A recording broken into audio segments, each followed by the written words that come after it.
Hello everybody, this is Alberto Kennedy, aka Grimoire. This video is a continuation from my most recent video called Ascension Wars. This would be Ascension Wars II. I have my notes. How to fight against negativity in the world. Now, when I'm speaking about negativity in this video, I'm talking about negativity which is not specifically spiritual. It's spiritual, physical, material, social, political, on all levels that we exist on. Keep in mind, we are not only in the physical realm, but we are also spiritual beings. So we have to be vigilant in acknowledging not only spiritual negativity, but the physical or material negativity around us. Injustice, crime, social issues, political issues, issues that affect your neighbors, your community, and you know. How do we fight against this type of negativity, this type of onslaught? And how it relates to ascension is when we are trying to ascend spiritually, grow spiritually, evolve spiritually, it's difficult when you have all this negativity going on in the world because we're exposed to it, you know, and our own innate defense mechanisms try to desensitize us from it in order to protect us and everything, but that ends up hurting us because if we turn a blind eye or if we tune it out, then we're not really addressing the issue of negativity in the world. And then on the spiritual level, we become complicit, you know? And that does not help our spiritual evolution. And I'll get into this. Here, how to fight negativity in the world. And first off, let's go into the why. Why should you? Why should you be concerned with the negativity that's going on in the world? It doesn't affect you directly, right? Well, it kind of does. On the spiritual level, it kind of does. Because if you know that there is injustice going on in other countries or in your community, you know, with different people who are disenfranchised and everything, and you don't do anything about that, well, that's counterproductive to your spiritual growth because we're here to help other people. We're here to grow spiritually and help other people grow spiritually or evolve spiritually. We're not doing that if we allow negativity to hurt other people so long as we're protected. That we're complicit, you know, and that injures our spiritual evolution. Firstly, in order to banish physical negativity, spiritual negativity, it's always good to banish negativity. And how do you banish negativity? It's like my other videos. Using sage, using sage, cleanse yourself and your environment, your home. You can use black salt, perfect. You can use Palo Santo, holy water, whatever you feel comfortable with, just to banish negativity, banish negative energies within yourself, internally and externally, in your home and environment. What I do sometimes, if I'm going on a trip, I carry a little spray bottle of agua florida and different herbs like vetiver, which is a hex-breaking essential oil or herb. And I mix it with alcohol, agua florida, and the different essential oils that is good for hex breaking and banishing negativity, myrrh, frankincense, things of that nature. And I spray it around myself or in my environment. One time I was at a bar and it was just this negative vibe in there. I pulled it out of my man bag and I just, I'm going like, not today, not today. And it had a fabulous evening with my friends. So, minor things that you can do to protect yourself and your environment. And I would do that every other day. Just, sage yourself and your environment. Let's talk about other ways to fight against negativity in the world around us. We're not stationary. We're not trees. We we tend to go to different places, right? Well, how do we fight negativity when we're out and about, you know? Things to do in your life, in your daily life. Random acts of kindness. I know what people are saying. You go, how is random acts of kindness going to fight negativity? It's actually a powerful thing. What's the power of a random act of kindness? It's the power of a selfless act. That is power, you know. And selfless acts could be, you know, hey, you see a homeless person, okay, give them a sandwich or something. They may want it, they may not want it. Don't be offended if they go like, I wanted liquor, I don't want that. Well, you tried, you know. Don't take it personally. But don't be discouraged from random acts of kindness. They don't have to be grand, but they do have to be sincere and genuine. You know, random acts of kindness are powerful. Also, random acts of encouragement. Encouraging people, you know.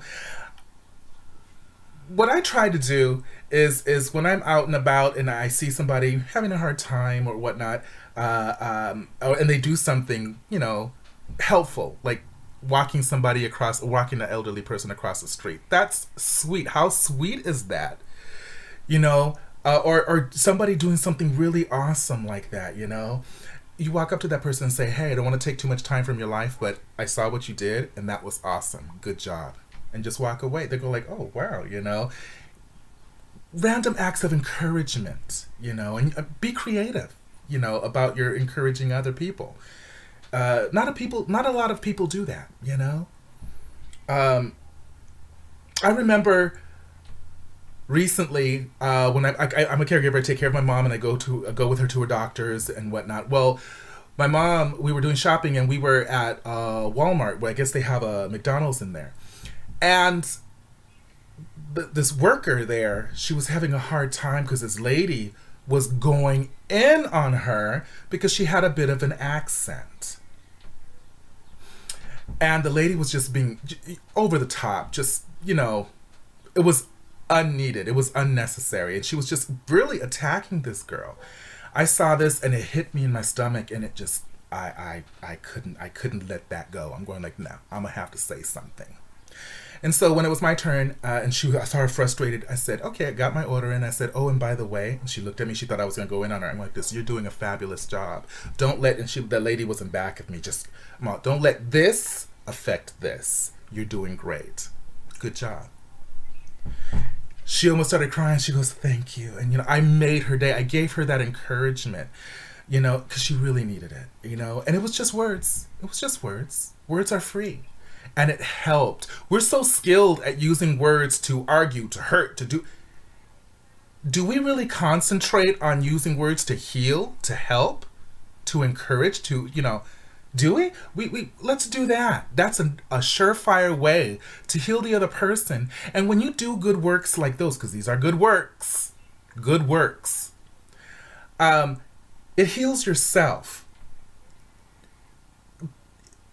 Doing good works, like that I'm sharing with you, and to battle negativity, is mastering being both selfish and selfless. Because let's be honest, every altruistic action taken not only helps another person, but it also feels good to do it. So we get some sort of gratification from it and it heals, you know. And so we benefit from it as well. Take a stand. This is a bit difficult because calling out injustice, calling out things that are wrong, going, you know, it's hard to do in this day and age. Because have you heard that adage? No good deed goes unpunished. Well, that's a conditioning mechanism, you know, that saying, because it teaches us, don't get involved with other people's problems, because and then you're going to make it your problems, and all of a sudden you're going to get into a world of hurt. You know, don't do this, because if you speak up on that, it's none of your business. It's none of your business. My philosophy is this. If I witness something going on in front of me, it just became my business. If somebody is hurting another person, or attacking verbally or physically another person in my presence, it just became my problem because I can't allow that. That action is an affront to my social sensibilities and my sensibilities in general. I cannot allow that to go unanswered. And I don't.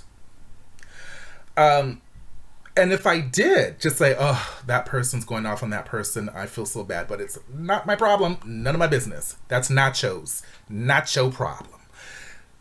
I've just become complicit.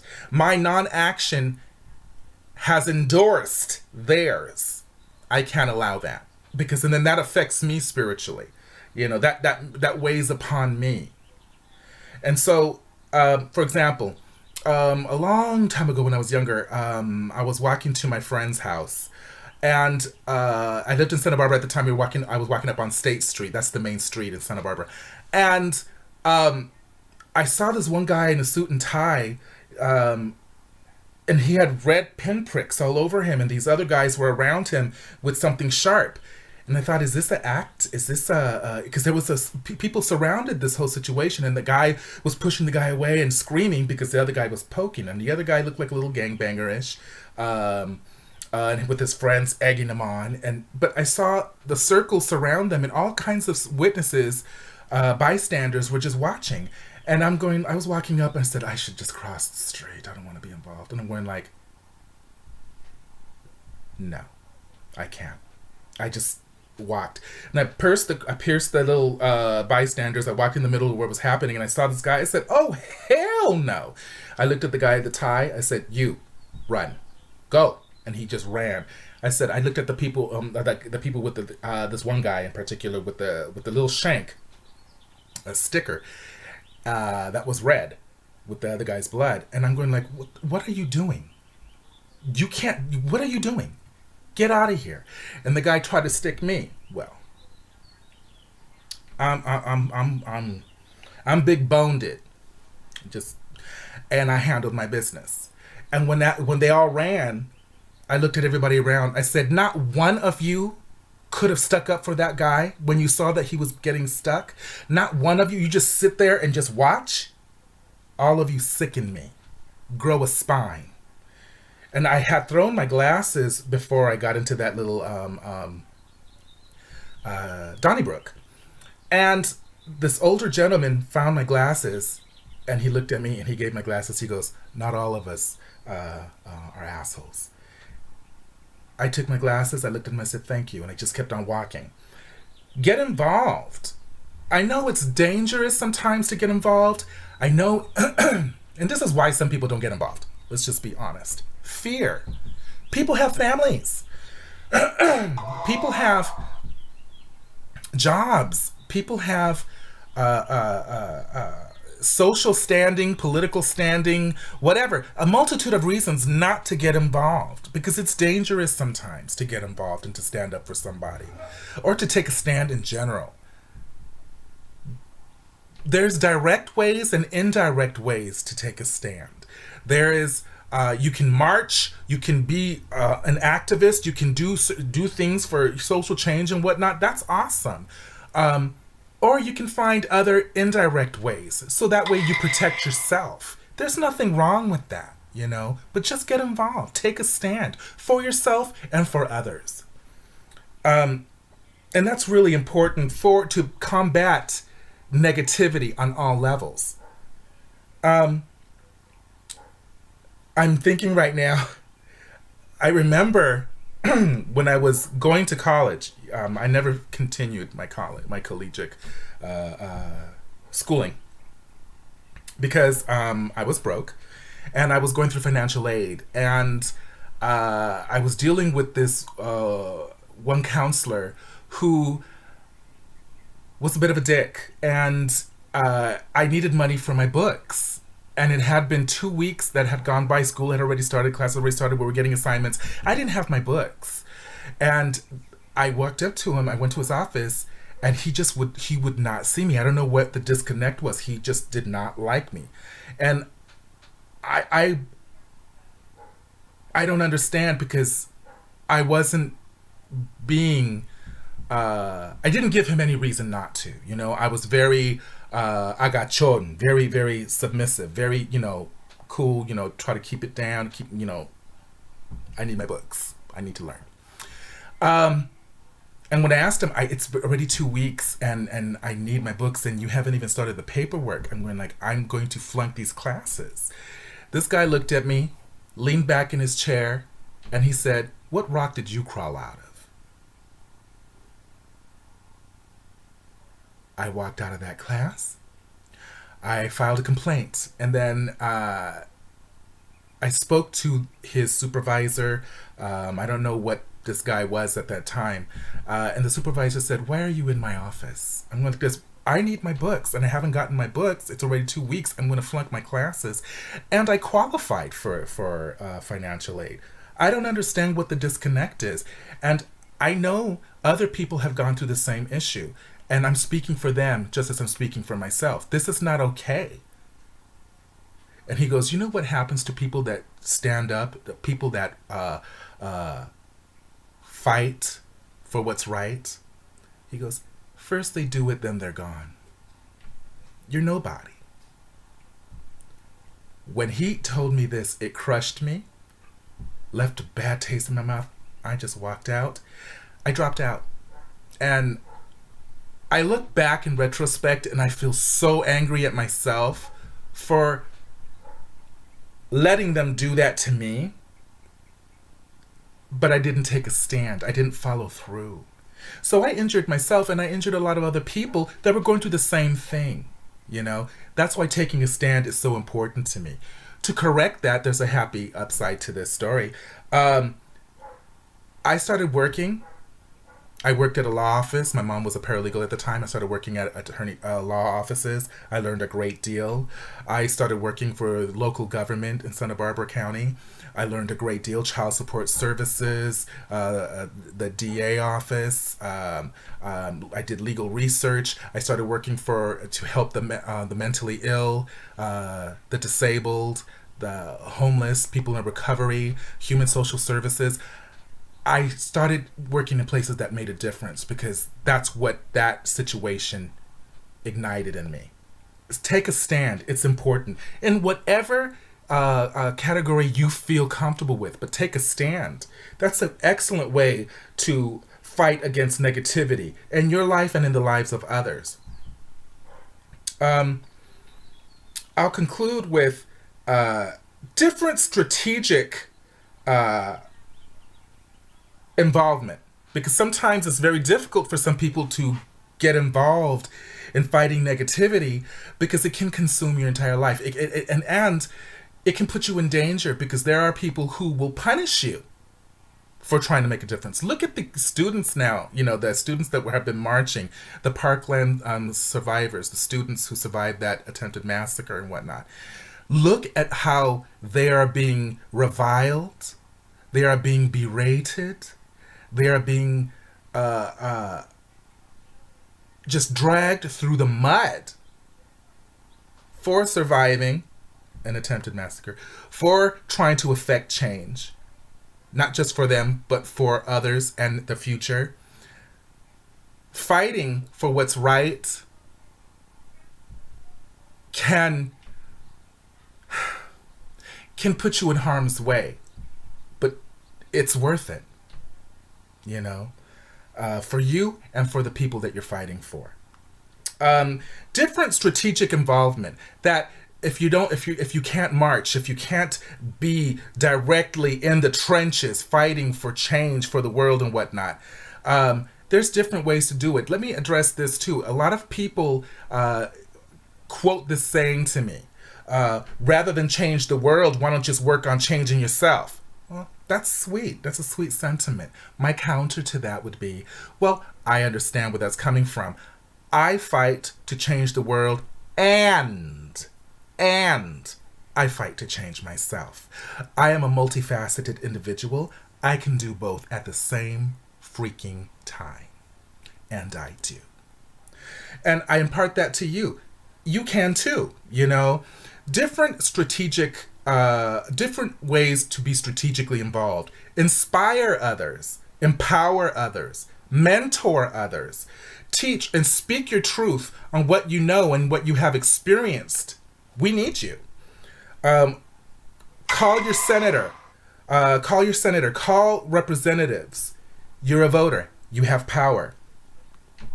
Use your social platforms, your social and local popularity or celebrity to affect change in your lives and the lives of others. You can do that. People know who you are.